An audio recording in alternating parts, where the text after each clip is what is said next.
એક એવી વ્યક્તિ છે કે જેણે ભક્તાંબર મહાસ્ત્રોત એનું આખું અભિયાન ચલાવેલું છે અને એ અભિયાનમાં કોરોના કાળમાં મારા મિસિસ અલકા એમાં જો વોટ્સએપના માધ્યમથી જોડાયા, ફેસબુકના માધ્યમથી, અને ધીરે ધીરે એની જે ઉર્જા એને મળી છે, આજે 5 વર્ષ થયા, 5 વર્ષમાં એનામાં એટલા બધા ફેરફાર થયા છે. પહેલા ખરાબ હતી એવું નથી કહેતો, પહેલાથી જ એ તો સારી જ છે, પણ છતાં નેગેટિવિટી મોટા પ્રમાણમાં હતી. એ નેગેટિવિટી સંપૂર્ણપણે નીકળી ગઈ અને નિખિલ ગુરુજીની પ્રેરણાથી આજે એ એટલી બધી ધાર્મિક અને આગળ વધી રહી છે અને આખા કુટુંબને એના કારણે ઘણો બધો લાભ મળેલો છે. જે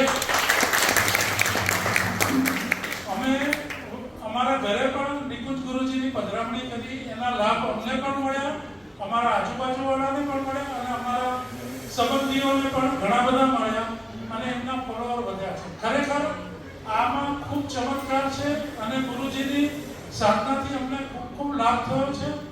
ગુરુજીના તો જેટલા ધન્યવાદ કરીએ એટલા ઓછા છે. આજે અમે એક બાબતમાં ઘણી સ્ટ્રગલ કરી રહ્યા છીએ, પણ એના માટે પણ નિકુંજ ગુરુજીના કારણે અમે લોકો એનો પણ સામનો સફળતાપૂર્વક કરી રહ્યા છીએ. ધન્યવાદ.